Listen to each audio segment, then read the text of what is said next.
الحمد لله رب العالمين والصلاة والسلام على سيد المرسلين وعلى آله وأصحابه أجمعين أما بعد فقد قال الله تعالى في القرآن العظيم وفي الفرقان المجيد فأعوذ بالله من الشيطان الرجيم بسم الله الرحمن الرحيم يا أيها الذين آمنوا لا تأكلوا الربا ضعافا مضاعفا واتقوا الله لعلكم تفلحون صدق الله العلي العظيم.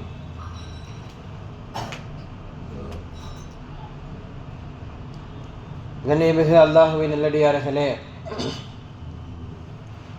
இன்றைய நாம் தராகியிலே ஓதிய குர்ஆனுடைய ஒரு வசனம், பாவத்துக்கெல்லாம் ஆக பெரும் பாவத்தை பற்றி அல்லாஹ் இந்த வசனத்தில் குறிப்பிட்டு காட்டுகிறான். சொல்லப்போனால் ஒரு முஸ்லீமுடைய வாழ்நாளில் இருக்கக்கூடாத ஒரு மிகப்பெரிய பாவம். இந்த பாவத்தை குறித்து பேசாத ஜும்மா மேடைகள் கிடையாது. இந்த பாவத்தை குறித்து இமாம்கள் எவ்வளவோ எடுத்து சொல்லிவிட்டார்கள் என்றாலும் கூட ஒவ்வொரு வீட்டிலும் இந்த பாவம் இல்லை என்று சொல்வதற்கு இல்லாத ஒரு சூழ்நிலை உருவாகி கொண்டே இருக்கிறது. அதுதான் வட்டி. வட்டி இல்லாத வீடு இல்லை. நாளுக்கு நாள் வட்டியுடைய எண்ணிக்கை வளர்ந்து கொண்டுதான் போகிறத தவிர குறைந்தபாடு இல்லை. சொல்லப்போனால் அல்லாஹ் இதை பெரும் பாவமாக எடுத்து சொல்லுகிறான். ஆனால் நமது பார்வையில் அது சிறு பாவமாக கூட இல்லை. பெரிய வருத்தத்திற்குரிய விஷயம். குர்ஆன் வட்டியை குறித்து பேசுவதையும் பெருமானார் ஸல்லல்லாஹு அலைஹி வஸல்லம் வட்டியை குறித்து பேசுவதையும் உண்மையில் ஒரு முஸ்லீமை உட்கார வைத்து சொல்ல போனால் அவனுடைய கண்களிலிருந்து கண்ணீர் வராமல் அவனால் அந்த இடத்தை விட்டு எழுந்திருக்க முடியாது. அவ்வளவு கடுமையான சட்டங்களை அல்லாஹ் இந்த வட்டிக்கு மட்டும் எடுத்து சொல்லுகிறான். வட்டிக்கு மட்டும் எடுத்து சொல்லுகிறான். பெரும் பாவங்கள் எவ்வளவோ இருக்கட்டும், ஆனால் அந்த பாவங்களை எல்லாம் விட வட்டி அல்லாஹ்விடத்தில் மிகப்பெரிய கோபத்தை வாங்கி கொடுக்கிறது. எல்லா பாவத்தையும் பார்த்தால் அதற்கு தண்டனையை அல்லாஹ் சொல்வார். ஆனால் வட்டிக்குத்தான் தண்டனையுடன் சேர்ந்து தனது கோபத்தையும் அல்லாஹ் குர்ஆனிலே பதிவு செய்கிறார். எப்படி பதிவு செய்கிறான் என்ற வார்த்தையெல்லாம் நாம் பின்னால் பார்க்க இருக்கிறோம். முதலில் இந்த வட்டி என்று சொல்லும் பொழுது ஷரியத்தை தாண்டி ஒரு மனிதனுடைய பண்புகளிலிருந்தே இது எடுபட்டு போய் விடுகிறது. ஒருவர் ஒரு 1000 ரூபாய் கொடுக்குறாரு, ஒரு அவசரத்திற்கு கேட்குறாரு, ஒரு எமர்ஜென்சியாக கேட்குறாரு. அது மாதிரியான நேரத்தில் நம்ம அந்த வீட்டில் அந்த காசு இருந்தால் சும்மா தான் இருக்க போது. அப்போ இதை எடுத்து கொடுத்து அடுத்து அவருக்கு ஒரு நிபந்தனை கொடுத்து ஒரு கடனாக வாங்கிக்கொள்ளணும்னா வாங்கிக்கலாம். ஆனால் நம்ம என்ன செய்கிறோம், அதை கொடுத்துட்டு அடுத்த ஒரு மாதம் கழித்து ஒரு 1100 கேட்கிறோம் அல்லவா? இது அவருடைய அந்த தங்கடத்தை கவனித்து நாம் செய்யக்கூடிய இந்த செயல் அல்லாஹுக்கு பெரிய கோபத்தை வர வைக்கிறது. எத்தனையோ பாவங்கள் இருக்கிறது. அந்த பாவத்தை எல்லாம் எடுத்து பார்க்க போனால் அதற்கு பாவத்துடைய தண்டனையாக அல்லாஹ் நரகத்தை வைத்து மிரட்டுவான், பயமுறுத்துவான். நரகத்தில் இவ்வளவு பெரிய தண்டனை இருக்குது, எனவே இந்த பாவத்தை செய்யாதீர்கள் என்று சொல்லுவான். அது மாதிரியாக வட்டியில் எப்படி அல்லாஹ் பேசுகிறான் என்று பார்த்தால், முதலில் நரகத்தை குறித்துண்டான சிந்தனைக்குள்ளே நாம் வர வேண்டும். ஏன்னா நரகம் படைக்கப்பட்ட நாளிலிருந்து, எப்பொழுது நரகம் படைக்கப்பட்டதோ அப்போது நரகத்திலே ஒரு கல்லை எடுத்து போடப்பட்டதாம். பெருமானார் ஸல்லல்லாஹு அலைஹி வஸல்லம் இந்த ஹதீஸை அறிவிக்கிறார்கள். ஒரு கல்லை நரகத்திலே போடப்படுகிறது. அந்த கல் 70 ஆண்டுகளாக அதனுடைய ஆழத்தை நோக்கி போகிறது. அதனுடைய தீர்ச்சியை இன்று வரை அந்த கல் எட்டவில்லை. அதனுடைய கடைசி பூமியை அதை போய் பிடித்து கொள்ளவில்லை. இன்னும் அது போய் கொண்டுதான் இருக்கிறது. அப்ப அந்த நரகம் எவ்வளவு ஆழமாக இருக்கும். ஒரு கட்டத்தில் இப்படியே சொல்லி முடிக்கலாம். சொல்ல போனால் நரகத்தினுடைய கடைசி நிலையை பற்றி ஹதீசுகளில் இப்படி வரும். நீங்கள் எவ்வளவுதான் நரகத்திலே போட்டு போட்டு போட்டு மனிதர்களையும் கற்களையும் குவித்தாலும் கூட கடைசி வரையும் அந்த நரகம் ஒரே ஒரு வார்த்தையை திரும்ப திரும்ப சொல்லுமாம், ஹல் மின் மசீத், ஹல் மின் மசீத், இன்னும் இருக்கிறார்களா, கொடுங்கள், எனக்கு பசி அடங்கவில்லை. சுருக்கமாக நரகத்தை பற்றி இப்படி நாம் தெரிந்து கொண்டால் போதும். எவ்வளவு போட்டாலும் நரகம் அதை எடுத்துக் கொள்கிறது. நரகத்தை உலகத்தில் யாராலும் அதை அமைதிப்படுத்த முடியவில்லை. கடைசியில் அது போகக்கூடிய கூக்குரல் மனிதனுடைய காதுகளில் எல்லாம் இரத்தத்தை வர வைக்கிறது. கடைசி கட்டமாக ஹதீசுகளில் வருகிறது, அல்லாஹுவே முன் வந்து என்ன செய்வான்? ஹதீசுகள் சொல்லுகிறது, அவனுடைய பாதத்தை எடுத்து நரகத்தில் வைப்பான். பாதம் என்று வருகிறதே, அல்லாஹுக்கு உருவம் இருக்கிறதா? இதற்கும் விளக்கம் கொடுப்பார்கள். அல்லாஹ் தனது வல்லமையை காட்டுவான், அந்த நரகத்தின் மீது தனது சக்தியை காட்டுவான். அவனுடைய சக்தி பட்ட பொழுதுதான் நரகம் சொல்லுமாம், கத், போதும் போதும், நிறுத்துங்கள், நான் அடங்கிவிட்டேன் என்று நரகம் ஒத்துக்கொள்ளும். அப்ப அந்த நரகத்தினுடைய நிலை எவ்வளவு கொடுமையாக இருந்தால் நரகம் இப்படி பேசும். நாம் நினைக்கலாம், வட்டியுடைய தலைப்பை எடுத்துட்டு நரகத்தை பத்தி அதிகமாக பேசுறோமே, அதற்குள் தான் நான் வருகிறேன். இப்படிப்பட்ட நரகத்தில் அதிகமாக பாதிப்புகள் யாருக்கு இருக்கிறது என்று சொன்னால், அதிகமாக வட்டி வாங்கியவனுக்கு இருக்கிறது. ஒரு நரகம் இன்னொரு நரகத்தை விட்டே பாதுகாப்பு தேடுமான். என்னன்னா, அந்த நரகத்தில் இடம் இருந்து வேதனையை தாங்க முடியாமல், அந்த வேதனை எனக்கு வேண்டாம் என்று ஒரு நரகம் இன்னொரு நரகத்தை விட்டு பாதுகாப்பு தேடும் என்ற அளவுக்கு எழுதப்படுகிறது. அந்த பாதுகாப்பு தேடக்கூடிய நிலை என்னவென்றால், பெரும் வேதனைகளை சில நேரங்களில் நரகமே தாங்கிக் கொள்ளாது. அதில் தான் ஒன்று என்னன்னா, இரத்த நதியை அல்லாஹ் ஓட செய்வார். இரத்த நதிக்குள் ஒருவர் தத்தளித்துக் கொண்டிருப்பார். எப்படியாவது கரைக்கு வர வேண்டும் என்றால் கொஞ்சம் கொஞ்சமாக ஏறி ஏறி வருவாராம். அந்த கரையில் ஒருவர் உட்கார்ந்திருப்பார். அவர் கையில் அநேக கற்கள் இருக்கும். அந்த கற்களை வைத்து வரக்கூடியவரை அடி அடி என்று அடிப்பார். இவர் கரைக்கு வரக்கூடிய நேரம் அடிக்கப்பட்ட பொழுது மறுபடியும் அந்த எழுந்த இடத்திலே வந்து விழுந்து விடுவார். மறுபடியும் எழுந்து வர முயற்சிப்பார். மறுபடியும் அடிக்கப்படும். மறுபடியும் அதே இடத்திற்கு போய் விழுந்து விடுவார். புகாரியில் பதிவு செய்யப்பட்ட ஹதீஸ். கேட்கப்பட்டது, யார் இவர்? மிக கொடுமையான ஒரு வேதனை கொடுக்கப்படுகிறது, யார் இவர்? அப்போதுதான் சொல்லப்படும், இவர் தான் வட்டியை திண்டவர். இவருக்கு ஏன் இந்த மாதிரியான வேதனை கொடுக்கப்படுது? இவர் மக்கள் எப்படியாவது வட்டியிலிருந்து மீண்டு வர வேண்டும் என்பதற்காக இவரிடம் போராடினார்கள். இவர் கொடுத்து கொடுத்து அந்த வட்டி, கத்து வட்டி, ஸ்பீடு வட்டி என்றெல்லாம் போட்டு அதிலிருந்து வெளிவர முடியாமல் மக்களை பிடி பிடி என்று பிடித்தார். தற்போது அல்லாஹ் இந்த இரத்த நதியிலிருந்து இவன் வெளியே வர முடியாத அளவுக்கு இவனுக்கு வேதனையை கொடுத்து விட்டான். அல்லாஹ் கொடுக்கக்கூடிய வேதனை மறுமையில் என்பது மிகப்பெரிய வேதனை. இந்த வட்டி தொழில் செய்பவர்களுக்கு இது அல்லாஹ் படைப்பினத்தை வைத்து படைப்பினத்திற்கு கொடுக்கக்கூடிய வேதனை ஒரு புறம். இதை தாண்டிய ஒரு வேதனை இருக்கிறது. இந்த வேதனையை தான் மனிதனால் சிந்திக்க முடியாது. ஒரு கட்டத்தில் இப்படி நரகத்தில் அதை அல்லாஹ் கொடுக்குறேன், இதை அல்லாஹ் கொடுக்குறேன், வட்டி வாங்காதீங்க, வட்டி கொடுக்காதீங்க எல்லாம் சொன்னா, இதுவெல்லாம் ஓரளவுக்கு நம்முடைய அறிவு எத்துகிறது, நமது கற்பனை ஒத்துக்கொள்கிறது. இதெல்லாம் நடந்தா ஓரளவுக்கு ஏற்றுக்கொள்கிறது. ஏன்னு சொன்னா, படைப்பினத்தை வைத்து படைப்பினத்திற்கு அல்லாஹ் வேதனை கொடுக்கிறான். அல்லாஹு தஆலா வேதனையை நிறைவேற்றுகிறான். ஆனால் அடுத்து குர்ஆனில் ஒரு வசனத்தில் அல்லாஹ் பேசுகிறான். இன்று ஓதிய வசனம் இந்த ஆயத்து, யா அய்யுஹல்லதீன ஆமனூ லா தஅகுலு ரிபா அஃபா முலாஃபா, பன்மடங்காக ஆக்கப்படக்கூடிய இந்த வட்டியை நீங்க சாப்பிடாதீங்க என்ற ஆயத்து. இதை இன்னொரு ஆயத்து நேற்றைய தினம் ஓதப்பட்ட ஒரு ஆயத்து. அது என்னன்னா, நீங்க அதற்கும் மீறி வட்டி வாங்கினால், நான் சொல்றேன் வாங்காதீங்க, கொடுக்காதீங்க என்று நான் சொல்லுகிறேன், எனது பேச்சை கேட்காமல் நீங்கள் மீறி வாங்கினால் அல்லாஹ் சொல்லுகிறான், ஃபஇல்லம் தஃஅலு, நீங்கள் அதை செய்தால், ஃபஅதனு பிஹர்பின் மினல்லாஹி வ ரசூலி, என்னுடன் நீங்கள் போர் புரிவதற்கு, சண்டையிடுவதற்கு தயாராக இருங்கள். யார் அறைகூவல் இடுகிறார் என்று சொன்னால், படைத்த ரப்பு வந்து நின்று பேசுகிறார். வட்டி வாங்கக்கூடியவர்கள், நான் வேண்டாம் என்கிறேன், மீறி நீ வாங்கிறாயா, நான் வந்து இருக்கிறேன், என்னுடன் நீ சண்டைக்கு மோதவா. இது நடக்குமா? இதை கற்பனையிலே கொஞ்சம் கொண்டு வந்து நிறுத்தி பார்க்க முடிகிறதா? அல்லாஹ்வுக்கு முன்னால் நிற்கக்கூடிய துணிவாவது இருக்குதா உலகத்தில் யாருக்காவது? பெருமானார் ஸல்லல்லாஹு அலைஹி வஸல்லம் தெருக்களில் அப்படி நடந்து போறாங்க. சஹாபாக்கள் அம்பு எய்து விளையாண்டு கொண்டிருக்கிறார்கள் போருக்காக வேண்டி. அப்போ ரசூலுல்லாஹி ஸல்லல்லாஹு அலைஹி வஸல்லம் பார்த்து, இஸ்மாயில் அலைஹிஸ்ஸலாம் அவருடைய வாரிசுகள் செய்தது இது அழகிய ஒரு தற்காப்பு விளையாட்டு என்று சொல்லி ரசூலுல்லாஹி ஸல்லல்லாஹு அலைஹி வஸல்லம் அம்பு எய்து விளையாடுவதை ரசூலுல்லாஹ் வரவேற்கிறார்கள். வரவேற்றது மட்டுமல்ல, 2 அணிகள், அங்க ஒரு அணி இங்க ஒரு அணி இருந்து அவர்கள் அம்பு எய்கிறார்கள். இப்ப நபி ஸல்லல்லாஹு அலைஹி வஸல்லம் அதிலே ஒரு அணியிலே ரசூலுல்லாஹ் சேர்ந்து கொண்டார்கள். நபி ஸல்லல்லாஹு அலைஹி வஸல்லம் ஒரு அணியில இருக்கிறாங்க, இன்னொரு அணி இந்த பக்கம் இருக்குது.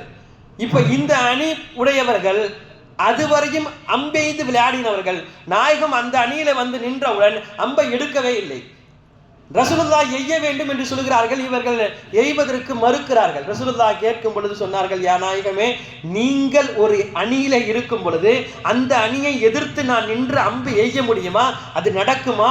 எனக்கு அதுக்கு துணிவு இருக்கிறதா? என்னால் ஏற்க முடியாது என்று சொல்லி சஹாபாக்கள் மறுத்து விடுகிறார்கள். ஒரு விளையாட்டு தான், ரசூலுல்லாஹ்வே சொல்லதான் செய்தார்கள். ஆனாலும் நபிக்கு முன்னால் நிற்பது என்பது சாத்தியம் கிடையாது என்று சஹாபாக்கள் அங்கு ஒத்துக்கொள்கிறார்கள்.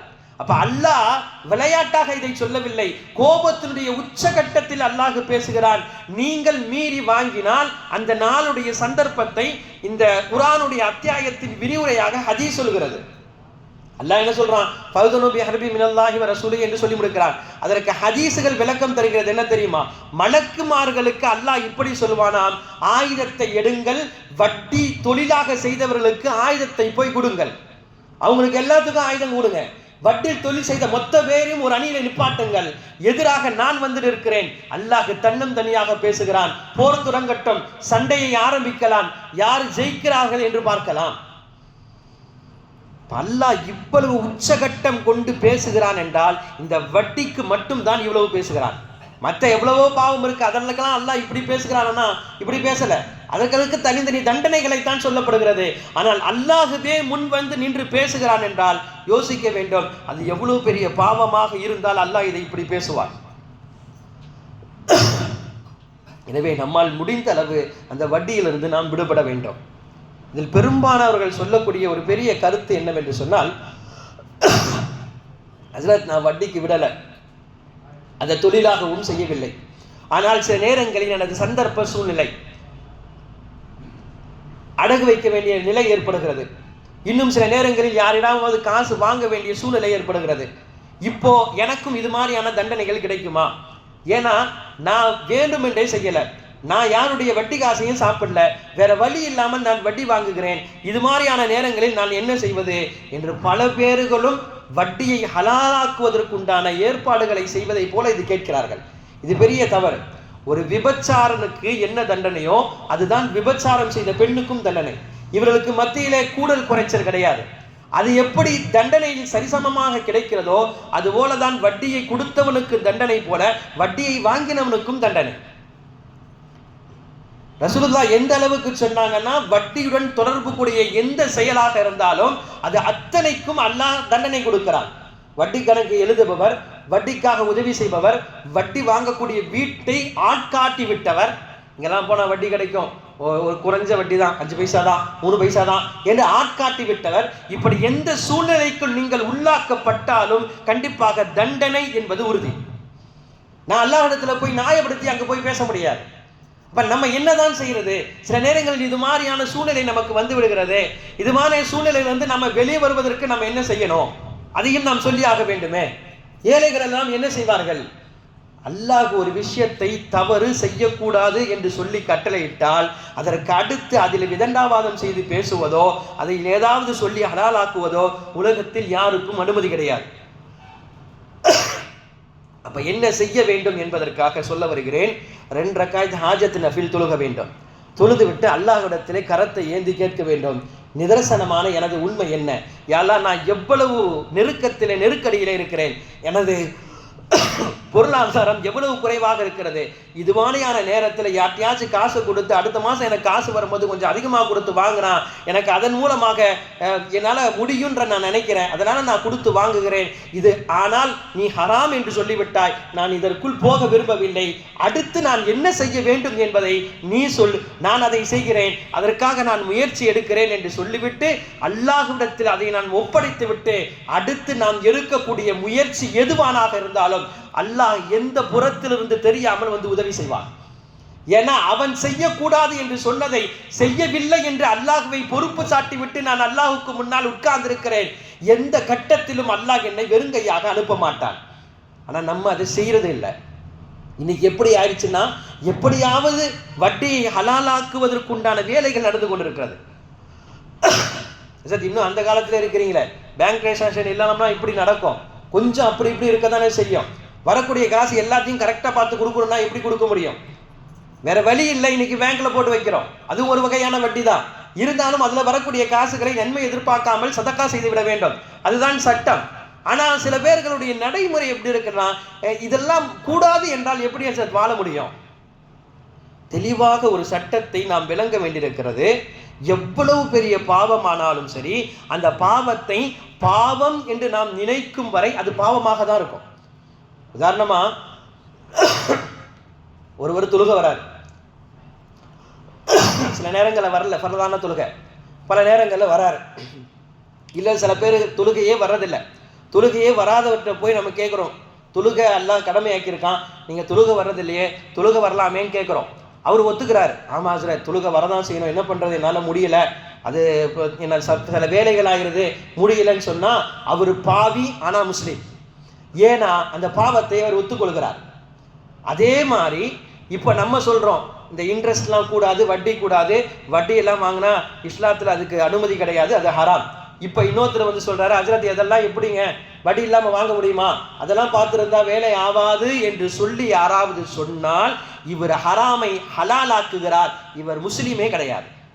அதே இன்னொருத்தர் சொல்றாரு, ஆமா ஹஜ்ரத் என்ன பண்றது, வேற வழி இல்லை, இந்த மாதிரியான சூழ்நிலை, வாங்க வேண்டிய இக்கட்டான சூழ்நிலை ஆயிடுச்சு, தப்பு தான் ஒத்துக்கிறேன், வாங்கக்கூடாது, ஹராம் தான் ஒத்துக்கிறேன் என்ற நிலைக்கு வந்து அவர் வாங்கினார் என்றால் கடைசி வரையும் இவர் பாவியாகத்தான் இருப்பார். இவர் பாவத்திலிருந்து எப்போதாவது அல்லாஹ் அவரை விடுபட செய்து விடுவான். ஆனால் ஏதாவது ஒரு கட்டத்தில் அதை ஹலாலாக்குவதை போல ஒரு பேச்சு இருந்தால் அவர் முஸ்லீம் என்ற வட்டத்தில் இருக்க மாட்டார். இதுதான் ஷரியத்தினுடைய சட்டம். எனவே லேசாக நினைத்து விடக்கூடாது. சர்வசாதாரணமான பாவம் அல்ல வட்டி. மனிதனுடைய வாழ்க்கையை அல்லாஹ்விடத்திலே எதிரியாக காட்டக்கூடிய பெரிய பாவம் என்பது வட்டி மட்டும்தான். எனவே நமது குடும்பத்தில் பல பேர்கள் இந்த சூழ்நிலைக்குள் உள்ளாக்கப்படுவார்கள். அவர்கிட்ட நம்ம போய் ஏதாவது உதவி செய்து அந்த வட்டியிலிருந்து வெளியே கொண்டு வருவதற்கு நம்மளான உதவிகளை நாம் செய்ய வேண்டும். இல்லைன்னா நமக்கும் எதுவும் வசதி வாய்ப்பு இல்லைன்னா குறைஞ்சபட்சம் இது பாவம் என்பதை எடுத்தாச்சு சொல்லணும். அதுவும் நாம் சொல்லவில்லை என்றால் நாளை நம்மை வந்து ஒரு தடவை சொல்லியிருக்கலாமே, நான் இப்படி கொடுத்து வாங்கினேனே, ஏதாவது ஒரு இஷாரா செஞ்சிருக்கலாமே, செய்கிறை செஞ்சிருக்கலாமே என்று அவர்கள் நம்மிடத்திலே நாளை வந்து நிற்காத ஒரு சூழ்நிலை நாம் உருவாக்கி கொள்ள வேண்டும். எனவே இந்த வட்டியுடைய விஷயத்தில் முஸ்லீம்கள் அல்ல, அன்றைய காலத்தில் முஷ்ரிக்கீன்கள் கூட கொஞ்சம் ஒதுங்கிதான் இருந்தார்கள். ஆரம்ப காலத்தில் இருந்தார்கள். ஆனால் ஒரு செயல் சம்பவம் நடந்தது, அதற்கு பின்னால் முஷ்ரிக்கீன்களும் கூட வட்டி வாங்கக்கூடாது என்ற சூழ்நிலைக்கு உள்ளாக்கப்படுகிறார்கள். என்னன்னா, காபத்துல்லா ஒரு வெள்ள பிரளயத்தின் காரணமாக மிகப்பெரிய அளவிலே சேதப்படுத்தப்பட்டது. அதற்கு பிறகு நாயகம் ஸல்லல்லாஹு அலைஹி வஸல்லம் காபத்துல்லாவை கட்டுவதற்கு முற்பட்டு வருகிறார்கள். எல்லா வீட்டில இருந்து நிதி வருகிறது. அப்ப ரசூலுல்லாஹி ஸல்லல்லாஹு அலைஹி வஸல்லம் 2 நிதியை மட்டும் தடை செய்கிறார்கள். ஒன்று, வட்டிக்காரனிடமிருந்து காசு வாங்கக்கூடாது. இரண்டாவது, விபச்சாரம் செய்யக்கூடிய பெண்கள் அதிகமாக இருக்கிறார், அவங்க தொழில் செய்து வரக்கூடிய அந்த பணத்தையும் வாங்கக்கூடாது என்று சொல்லிவிட்டார்கள். இப்படி சொன்னதுனால ஆரம்ப காலத்தில் பெரிய அளவில் வட்டி இருந்துச்சு. வட்டி தொழில்னால தான் பெரிய லாபமே அன்னைக்கு வந்துருந்துச்சு. இதனுடைய ரசூலுல்லாஹி ஸல்லல்லாஹு அலைஹி வஸல்லம் இந்த சொல்லின் காரணமாக காபத்துல்லா முழுமையாக கட்டப்படவில்லை. அந்த அளவுக்கு பொருளாதாரமும் நிதியும் கிடைக்கவில்லை. அதனால் காபாவை சரியாக முழுமையாக கட்ட முடியாமல், உம்ராக்கு ஹஜ்ஜுக்கு போறவங்களுக்கு தெரியும், காபானுடைய ஒரு பகுதியான ஹத்தீமை கொஞ்சம் விட்டு காபாவை கட்டிவிட்டார்கள். எனவேதான் அந்த ஹத்தீம் வளையத்துக்குள்ள நின்று தொழுதார் என்றால் அவர் காபாவுக்குள்ள நின்று தொழுத நன்மை அவருக்கு கிடைக்கிறது. அந்த ஹத்தீமுக்குள்ள நின்று தொழுவதற்காக வேண்டி அவர்களுக்கு நமக்கு மத்தியிலே போட்டி இடம்பெறுகிறது. ஏன்னா அது காபாவினுடைய உட்பகுதி. அப்போ ஒரு உலகத்தினுடைய முதல் பள்ளி வாசலை கட்டும் பொழுது அதை கூட முழுமையாக கட்ட முடியாமல் வட்டி காசு வாங்கக்கூடாது என்பதற்காக காபாவினுடைய ஒரு பகுதியே வெளியே போகிறது என்றால் அல்லாஹ் எவ்வளவு வட்டியை எதிர்க்கிறான், அல்லாஹ் எவ்வளவு தண்டிக்கிறான் என்றால் பெருமானார் ஸல்லல்லாஹு அலைஹி வஸல்லம் காபாவை விட்டு கட்டுவாங்க. பின்னால பெரிய பொருளாதாரம் வந்துருச்சு, அப்ப சேர்த்திருக்கலாம். ஆனால் ரசூலுல்லாஹி ஸல்லல்லாஹு அலைஹி வஸல்லம் கொஞ்சம் பயந்தாங்க. எங்க நாயகம் நபி இந்த காபாவை இடித்து விட்டார் என்று மக்கள் சொல்லுவார்கள் என்பதற்காக நான் காபாவை அப்படியே விட்டு போகிறேன் என்று ரசூலுல்லாஹ் சொன்னாங்க. எவ்வளவு பெரிய பாவமாக இருந்தால் பெருமானார் ஸல்லல்லாஹு அலைஹி வஸல்லம் வட்டி காசை தொடக்கூடாது என்பதில் உறுதியாக பெருமானார் ஸல்லல்லாஹு அலைஹி வஸல்லம் நின்றிருப்பார்கள். எனவே நாம் அதிகமாக அல்லாஹ்விடத்திலே துஆ செய்ய வேண்டும். எந்த கட்டத்திலும் நம்முடைய வியாபாரத்திலும் சரி, நமது குடிப்பிலும் சரி, நம்முடைய வானத்திலும் சரி, ஒரு ரூபாய் வட்டி தேர்ந்து விடக்கூடாது. அப்படி சேர்ந்து விட்டதென்றால் நம்முடைய அமல்களை எல்லாம் அது அழித்துவிடும். ஹராமான ஒரு சின்ன திரகம் உள்ளே போய் நாம் எவ்வளவு அல்லாஹ்விடத்திலே அழுது தொழுது துஆ செய்தாலும் கூட அந்த துஆ அல்லாஹ்விடத்திலே ஏற்றுக்கொள்ளப்படாது. அல்லாஹ் அதை ஒற்றுக்கொள்ள மாட்டான். ஒரு திர்ஹம் வட்டி வாங்குவது எவ்வளவு பெரிய கொடுமையான பாவம் என்றால் ஹதீசுகளில் அப்படியே வருது, 36 தடவை ஜினா செய்வதை விட மோசமானது ஒரே ஒரு திர்ஹம் வட்டி காசை சாப்பிடுவது. மற்ற பாவங்கள்லாம் பெரிய பாவம் தான், திருட்டு, கொலை, கொள்ளை, மது, விபச்சாரம் எல்லாம் பெரிய பாவம் தான். ஆனா அந்த பாவத்தை எல்லாம் கொஞ்சம் நம்ம அலசி ரெண்டத்தையும் ஈடுபடுத்தி பார்க்க போனால் அந்த பாவம்லாம் ஒண்ணு அவரோட நின்றோம், இல்ல கொஞ்சம் அவருடைய குடும்பத்துல யாரையாவது பாதிக்கும். ஆனா ஒரு குடும்பத்தையும் தாண்டி, ஒரு ஊரையும் தாண்டி, ஒரு நாட்டையும் தாண்டி, ஒரு சமூகத்தையே பாதிப்புக்குள்ளாக்குறதுன்னா அது வட்டி மட்டும்தான்.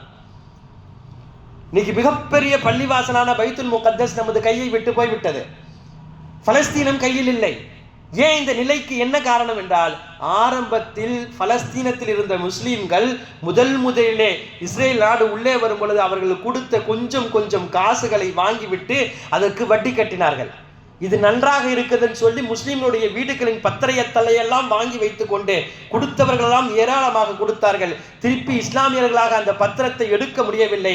இஸ்ரேல் செய்த மிகப்பெரிய சூழ்ச்சி, கொடுத்து பைத்துல் முகத்தஸை கைப்பற்றினார்கள். பலஸ்தீன நாடையே ஒன்றுமில்லாமல் ஆக்கி இன்று இஸ்ரேல் உள்ளே புகுந்து விட்டது. என்ன காரணம்? வட்டியின் காரணமாக சமூகம் ஒரு பெரிய பள்ளிவாசலான அதிக நன்மையை கொடுக்கக்கூடிய பைத்துல் முகத்தஸை இழந்து நிற்கிறோம். இதுதான் நிதர்சனமான உண்மை. எனவே நம்முடைய வாழ்க்கையிலே ஏதாவது ஒரு ரூபத்திலே ஷைத்தான் வருவான். எப்படியாவது ஒரு விஷயத்தை சரி கட்டுவதற்காக வருவான். அந்த விஷயத்தை அவன் சரி கட்டி விட்டு நம்மை ஏமாற்றுவதற்காக பார்ப்பான். எந்த கட்டத்திலும் வட்டிக்கு இடம் கொடுக்காமல் நாம் கண்டிப்பாக அல்லாஹ்விடத்திலே துஆ செய்தோம் என்றால் அடுத்த எந்த வழியிலாவது அல்லாஹ் நமக்கு உதவி செய்வான். ஆனா இன்னைக்கு நம்ம அப்படி செஞ்சிருக்குமா என்பதுதான் கேள்விக்குறி. வட்டி இல்லாமல் வாழ முடியாது, என் இக்கட்டான இல்லை, என் சூழ்நிலை அப்படி என்றெல்லாம் சொல்லுகிறோம். ஆனால் இதையெல்லாம் தாண்டி நான் அல்லாஹ்ட்ட 2 ரக்காயத்தை தொழுதேன், நான் கேட்டேன், அல்லாஹ் எனக்கு கொடுக்கலை என்று உலகத்தில் யாராவது சொல்ல முடியுமா? கண்டிப்பாக அல்லாஹ் கொடுப்பான். இதற்கு பெரிய காரணம் என்னவென்று சொன்னால், அல்லாஹ் அதை தடை செய்திருக்கிறான். நான் அல்லாஹ்வுக்கு முன்னால் அது நின்று கேட்கிறேன். பெரும் சஹாபாக்கள், பெரும் வலிமார்கள் எல்லாம் நம்ம சொல்றோம்ல, அவங்க எல்லாம் இந்த நிலைக்கு ஆனதற்கு பெரிய காரணம் ஒன்றே ஒன்றுதான், வட்டியினுடைய வாடை கூட தன் மீது வராமல் பாதுகாத்துக் கொண்டார்கள். அதனுடைய வாடை கூட அவர்கள் மீது படாமல் பாதுகாத்துக் கொண்டார்கள். மிகப்பெரிய இமாம் அபூ ஹனீஃபா ரஹ்மத்துல்லாஹி அலைஹி தெருவில் போயிட்டு இருக்காங்க. பெரிய நல்ல வெயிலுடைய சூழ்நிலை, அப்போ உச்சி வெயில் அடிக்கிறது. தோழர்கள் எல்லாம் இருந்தாங்க. போயிட்டே இருக்கும் போது ஒரு வீட்டினுடைய இடத்துல மட்டும் முன்னால ஒரு கூரை போட்டுருந்துச்சு. அப்போ எல்லாரும் போய் அந்த தோழர்கள்லாம் அங்கே நின்றாங்க. அபூ ஹனீஃபா ரஹ்மத்துல்லாஹி அந்த இடத்துல நிற்கல. கொஞ்ச நேரம் இவங்களுக்காண்டி காத்திருந்தாங்க. தோழர்கள்லாம் கூப்பிட்டாங்க, வாங்க இங்கே நிற்கலாம், இல்லை நீங்கள் இளப்பாரி விட்டு வாங்க போகலாம் அப்படின்னு அவங்க கூப்பிட்டாங்க. என்னவோ தெரியலையே இப்படி கூப்பிடுறாங்களே அப்படின்னு சொல்லிட்டு கொஞ்ச நேரம் இருந்துட்டு உடனே கிளம்பிட்டாங்க. கிளம்பி போகிட்டே இருக்கும் பொழுது கேட்டார்கள் அபூ ஹனீஃபா ரஹ்மத்துல்லாஹிடம், ஏன் வர மறுத்துட்டீங்க? கொஞ்ச நேரம் நல்ல நீங்களும் உட்கார்ந்துருந்தா நாங்களும் உட்கார்ந்துருப்போமே என்று கேட்கும் பொழுதுதான் அபூ ஹனீஃபா ரஹ்மத்துல்லாஹி சொன்னார்கள், இல்லை, அந்த வீட்டுடையவர் என்னிடத்திலே கடன் வாங்கியிருக்கிறார். இப்போ அவர் கடன் வாங்கினதுனால நான் அந்த வீட்டுடைய நிழல்ல வந்து நின்றா அந்த நிற்கக்கூடிய நிழல் எனக்கு வட்டியாகி விடுமோ என்று நான் அச்சப்படுகிறேன். இந்த உச்சகட்டத்தினுடைய தக்வா தான் உலகத்தில் அவர்களை மாபெரும் இமாமாக உயர்த்தி பிடிக்கிறது. இன்னைக்கு உலகம் முழுக்க இருக்கக்கூடிய மதுஹபுகள் எல்லாம் வர்றதுக்கு என்ன காரணம் என்று சொன்னால், 4 மதுஹபுடைய இமாம்களும் தக்வாவில் அவர்களை மிஞ்சியவர்கள் கிடையாது என்று சொல்லக்கூடிய அளவுக்கு அவர்கள் இருந்ததனால்தான் அவர்களை அல்லாஹ் தேர்ந்தெடுத்து கொண்டார். எனவே வட்டியினுடைய பெரும் பாவத்தை குறித்து நாம் உணர வேண்டும். இன்றைய ஓதிய ஆயத்தும் அதுதான், யா அய்யுஹல்லதீன ஆமனூ லா தஅகுலுர் ரிபா, ஈமான் கொண்ட விசுவாசிகளே நீங்கள் இந்த வட்டியை உண்ணாதீர்கள் என்று அல்லாஹ் சொல்லிவிட்டு அடுத்து அல்லாஹ் சொல்கிறான், லஅல்லக்கும் துஃப்லிஹூன், நீங்கள் அத்தகுல்லாஹ், அல்லாஹ்வை பயந்து கொள்ளுங்கள், அல்லாஹ் உங்களுக்கு வெற்றியை கொடுப்பான் என்று அல்லாஹ் பேசுகிறான். இந்த ஆயத்துக்கு முன்னால் அல்லாஹ் என்ன பேசுறான்னு பார்த்தா, இதுக்கு முன்னால் நேற்று ஓதின ஆயத்தில் வட்டியை பற்றி வருகிறது. ஆனால் தொடர்படியாக 2-3 ஆயத்தில் அல்லாஹ் சொல்லுவான். ஆனால் இன்னைக்கு ஓதுன ஆயத்தில் ஒரே ஒரு ஆயத்தான் வருது. ஆனால் அதுக்கு முன்னால் உஹது போரை பற்றி எல்லாம் பேசுகிறான். அந்த போரை பற்றி பேசிட்டு அடுத்து இந்த ஆயத்தை பற்றி எல்லாம் எதுக்கு பேசணும்? சம்மந்தம் இல்லாமல் இருக்குதே. இந்த சம்மந்தம் இல்லாமல் இருக்கிறதுக்காக தான் முஃபஸ்ஸிரீன்கள் சில நேரத்தில் அதை ஒன்று சேர்ப்பதற்கு ரபத் என்று சொல்வார்கள். இந்த ஆயத்துக்கு மத்தியில் என்ன தொடர்பு என்று சொல்வார்கள். இங்கேயும் அழகாக ஒரு தொடர்பை கொடுக்கிறார்கள். எது தெரியுமா? அவர்கள் போர் புரியும் பொழுது அவர்களுக்கு இருந்த அந்த சூழ்நிலையிலே அல்லாஹ் எப்படி உதவி செய்தான் என்றால், அவர்கள் வட்டி காசை உண்ணாமலும் வட்டின் பக்கம் போகாமலும் இருந்ததினால அல்லாஹ் அவர்களுக்கு நேரடியாக போரிலே உதவி செய்தான். அப்ப நீங்க வட்டி சாப்பிட்டு இருந்தீங்கன்னா அல்லாஹ்வுடைய உதவி உங்களுக்கு வந்திருக்காது. இப்போ அல்லாஹ்வுடைய உதவியை வருவதற்குண்டான பெரிய காரணம் என்பது பெரும்பாவங்களை விட்டு நம்மை தவிர்த்து கொண்டால் கண்டிப்பாக அல்லாஹ்வுடைய உதவி வருகிறது. அல்லாஹ் வரக்கூடிய காலத்திலே நமக்கு அதற்குரிய பாக்கியத்தை தந்தருள் புரிவானாக. வாஹிரு தாவானா அல்ஹம்துலில்லாஹி ரப்பில் ஆலமீன்.